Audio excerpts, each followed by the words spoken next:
Ej mordeczko, w Polsce to jest życie tak chujowe.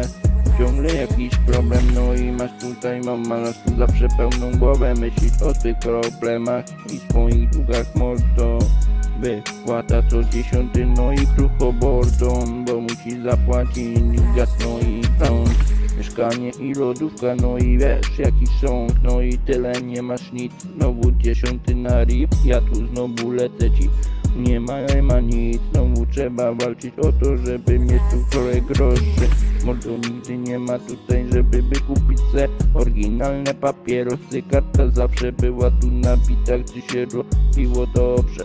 Gdy robiłem za granicą, karta zawsze była dobrze. Teraz nie mam nawet, żeby nagrać sobie kartę. Żeby była pełna karta, to by było wsparcie. A tu teraz nie mam nic, takie życie jest jebane. Mordo, ja by chciał normalnie żyć, ładnie być podewywany. Ja by chciałem mieć tu kasy jak normalny człowiek.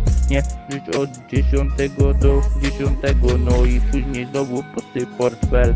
Takie życie jest zjebane, ja o tym bardzo dobrze wiem. No i mordo, jestem młody, mam dopiero 19 wiosen.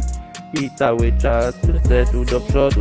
Staram się, żeby moje życie miało tutaj sens. A nie wiecznie tylko kurwa myśleć, co tu dobrze zjeść. Czy tu będę miał co zjeść, czy nie będę musiał iść i prosić swojej matki, żeby dała mi tu dziś, żeby mogłem coś ciepłego zjeść, bo mnie nie stać, mój kolego. Znowu jest tu przypał te, znowu jest ta wypłata znowu idzie, długi rachunki, no i trochę do lodówki, znowu przypał, nie ma nic. Tak od 10 do 10 lecisz, mój kolego, co z tego masz tej wypłaty? Nawet nie masz na browara czasami z tej wypłaty, bo tu wiecie, tylko musisz płacić i płacić.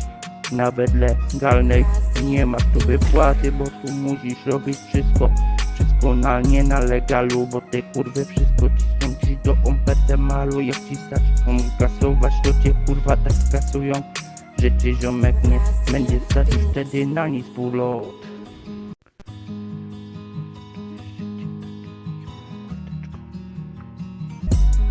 Ej mordeczko, w Polsce to jest życie tak chujowe.